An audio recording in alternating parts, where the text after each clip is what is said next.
Des représentants des pays dits amis d'Haïti prennent un malin plaisir à faire croire qu'Haïti est en train de foncer tout droit vers un état d'ingouvernabilité. Regardons quelques faits. Le 7 février 2017, M. Jovenel Moïse prêta serment comme président d'Haïti avec un dossier au cabinet d'instruction. Plus tard, il déclara qu'outre des tâches et des devoirs présidentiels, il a 3 élections à organiser. D'abord, le tiers du Sénat doit être renouvelé. 2, les élections des maires, Kazek et Azek. 3, l'élection du président qui doit le remplacer dans 5 ans. Plus loin, il déclara à la presse qu'Haïti a 5 problèmes majeurs. 1. Corruption. 2. Corruption. 3. Corruption. 4. Corruption. 5. Corruption. Le premier problème prend sa source dans l'exécutif bicéphale créé par la Constitution de 1987. La formule d'un président soutenu par un premier ministre ne fonctionne pas. De nos jours, ce sont les députés, les sénateurs qui proposent au Premier ministre et au Président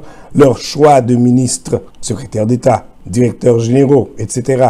De fait, le rôle de contrôle échappe aux parlementaires, car ils ne peuvent pas contrôler leur propre ministre. Ainsi donc, le poste de Premier ministre est potentiellement embarrassant, avec un Parlement corrupteur et corrompu. Deuxième problème. En 2010, le gouvernement de René Préval proposa au Parlement une version amendée de la Constitution de 1987. Cette dernière avait été acceptée et votée par le Parlement, abrogeant ainsi la Constitution de 1987. Mais la version amendée n'a jamais été publiée. Par la suite, les décrets pris par le gouvernement trouvent leur justification dans l'une ou l'autre version selon les caprices de l'exécutif. Or, un pays ne peut pas avoir 2 constitutions. Donc, nous vivons encore en 2018 dans un vide constitutionnel. Troisième source de corruption.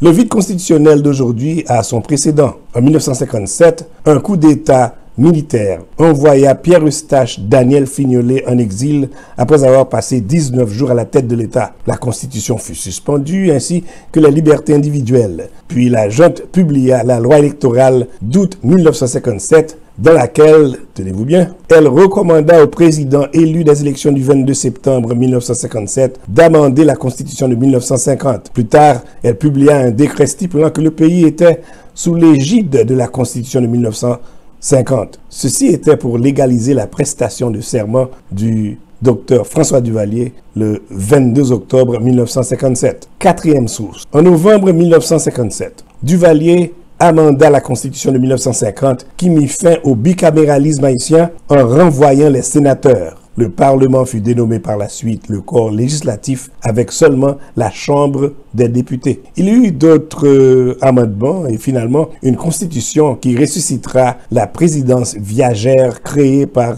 Alexandre Pétion. Vous connaissez mieux que moi le reste de cette partie de notre histoire. 5e source de problèmes majeurs. Que se passe-t-il maintenant en Haïti? Sous l'initiative du président de la République, l'État haïtien doit maintenant financer les partis politiques déjà affaiblis, démunis, discrédités. Et vous pensez que ces nouveaux bénéficiaires des fonds publics vont mordre la main nourrissante du gouvernement? Les structures électorales sont les mêmes. Le pouvoir peut multiplier ses manœuvres pour créer 2 institutions fondamentales dans l'avenir de la démocratie haïtienne. Le Conseil électoral permanent et le Conseil constitutionnel. Point barre. Haïti traverse des crises aux dimensions intolérables. En vérité, je vous le dis, là où le niveau de misère inhumaine atteint sa limite d'élasticité, les exploiteurs deviennent les provocateurs de la révolution. Pourra-t-on remonter le courant avec fierté, dignité et surtout sans interférence? Qui vivra, verra, que sera, sera. Vous êtes sur Kajou.tv, la station qui fait l'éloge